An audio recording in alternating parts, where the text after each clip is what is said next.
I think that there's a real tragedy that's occurring, and the tragedy is that there are politicians in this country, beginning with Donald Trump, who have lied to the American people, and people have been betrayed. He consistently has said that the election was stolen when it wasn't. So I'd be interested to know whether or not my opponent, Ms. Hageman, is willing to say here tonight that the election was not stolen. She knows it wasn't stolen. I think that she can't say that it wasn't stolen because she's completely beholden to Donald Trump. I'm the only one up here who's actually been out there campaigning in the state of Wyoming to that extent in meeting with the people. The only time that the J6 situation ever comes up is when people talk about how unfair this entire committee is. What they're talking about is the gas prices. They're talking about food prices. They're talking about the fact that they can't travel. Welcome back. That was Liz Cheney defending her role on the January 6th committee during her Republican debate last night as she fights to keep her congressional seat. So let's talk about everything that happened this week. I got Eugene Daniels here, White House reporter for Politico, co-author of Playbook, NBC News political contributor. Also with me, Simone Sanders. She's host of Simone on MSNBC and Peacock, and a former chief spokesperson to Vice President Harris. And Sarah Fagan, a Republican strategist who served as President George W. Bush's White House political director. And she is now a Meet the Press contributor. Welcome to all of you. Sarah, you know Liz Cheney probably pretty well. Yeah. I think you guys worked on an 2004 campaign re-elect together. She was a pretty integral part of it. What do you make of the whirlwind of Liz Cheney this week, both directing Cassidy Hutchinson, the Reagan Library speech, this debate? I mean, this was a pretty important week in the rest of her political career. Well, you have to give her great credit, which is that she is standing on what she believes is right. She is unlikely to win her re-election. She knows that, and she's not backing down. And she believes that she is serving the country, serving the party by being the person who stands up and says strongly that she does not believe the election was stolen. So she's going to go down in history 20 or 30 years from now. We'll see. What is that history? What is right. the history? And right. Where is the country on this matter? Right. And I suspect she'll probably look pretty good in the eyes of history, but she's probably not going to win re-election, unfortunately. But I assume she runs for president, Simone. I was just going to say that. I do think that there is a lane. Maybe not to win, but maybe right. Right. Mm-hmm. I think there's a lane for Liz Cheney to be. I think the thing that she is doing, because I look at this from a communications perspective, and what she is doing is she has been very clear on her message, and she is elevating this one issue. And the issue she is elevating is the threat to democracy. And that the former president of the United States, who has a grip and a hold on the Republican Party, now some people say it's not as much as a hold. I think there's a hold. I don't know.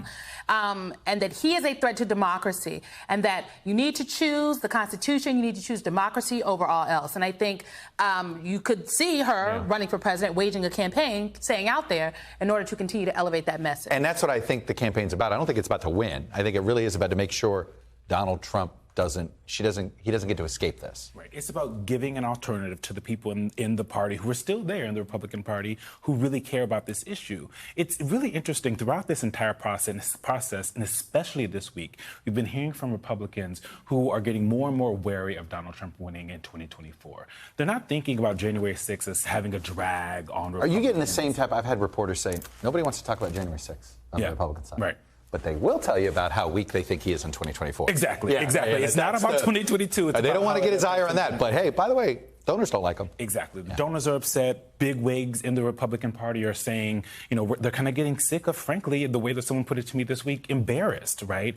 The way that he acted and the way that Cassidy Hutchinson said he acted on January 6th and before is embarrassing to a lot of people. And so Liz Cheney is going to continue to do what she's doing. She has a long game and a long view of it in history. Sir, what's your sense of, what are you looking for to see if Trump's grip is loosening? So I think if you summarize the events of these hearings, which aren't yet over, I agree with a lot of these candidates. I don't think this is what people are talking about back home. I think they're talking about gas prices and inflation. They're definitely not talking about the and maybe abortion, but they're not talking about this. So they're not paying attention to it. But who is paying attention are the potential rivals to Donald Trump.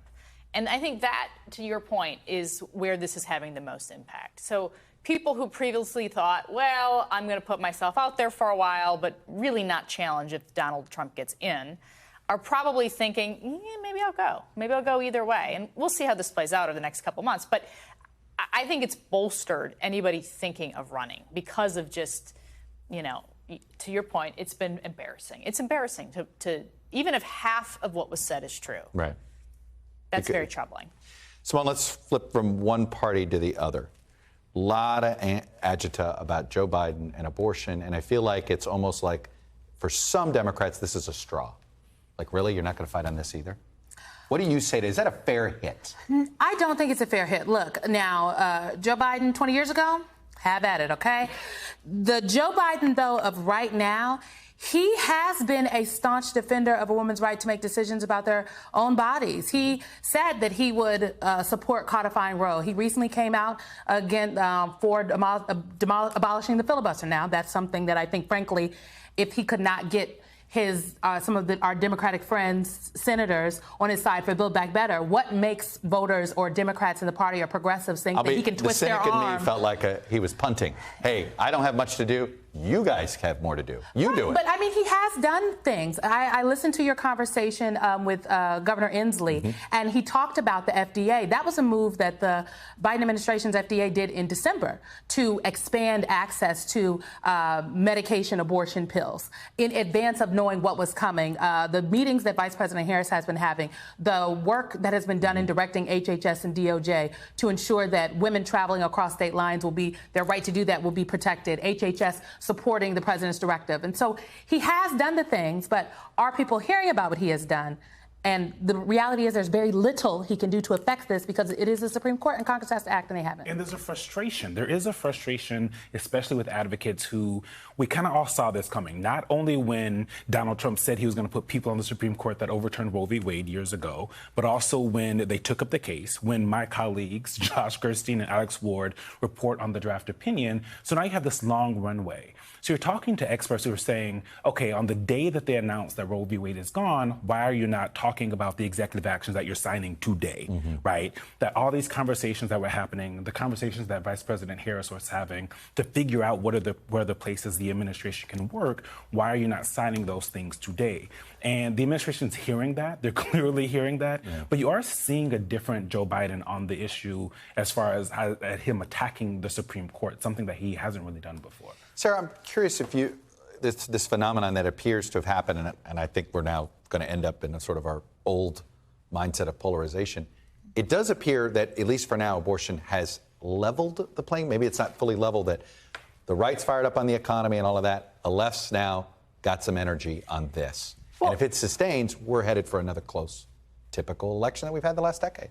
I don't know if it's going to be a close election. I don't really buy that. I think that it has improved Democrat enthusiasm, and if Republicans were, up 15 points on the enthusiasm measure, they're up 8 or 10 points now.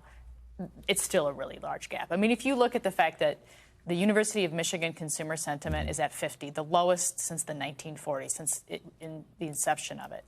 There is measure after measure. 2/3 of the country think, 3/4 of the country think we're headed in the wrong direction. Joe Biden's job approval is at 38%. There is nothing in that soup that suggests that this is going to be a close election. Except, Simone, Joe Biden's at 33% in Georgia in the same poll that had Raphael Warnock up 10 points. I mean, is Biden less relevant here for now?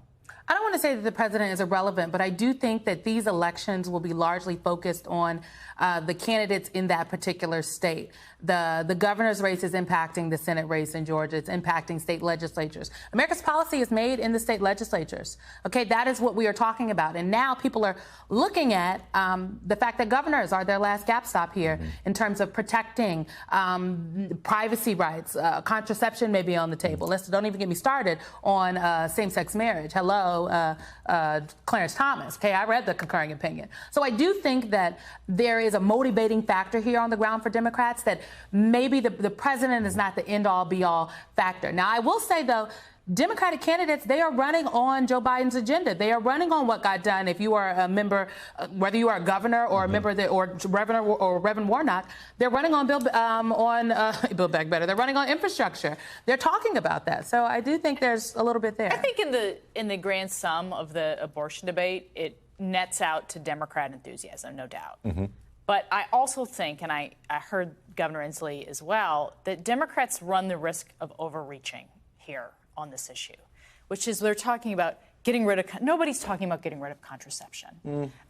It's not, I mean, that's the problem. It's like, People were talking about, no candidates are talking about getting rid of Roe, and here we are. So I really think that if there's not a debate about getting rid of gay marriage. You know, you have one Supreme Court justice. What about Ken Paxton? I mean, the point is that nothing stays local anymore, I think is the important thing. Yes, but I think Democrats start to overreach because when you start talking about, you know, protecting prescription drugs in the mail and figuring out some strategy to get abortions done on Indian reservations, it looks like abortion at all costs under, and that's not where the country is. Right. Sure, the country may say on its face, we don't want as Roe overturned. Right. They don't want abortion on demand 24/7 for any reason at any time. That is not where the majority of the country is. I agree, and no one is there, not even the Democrats. But that's how Democrats sound.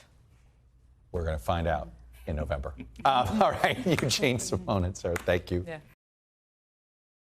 Thanks for watching our YouTube channel. Follow today's top stories and breaking news by downloading the NBC News app.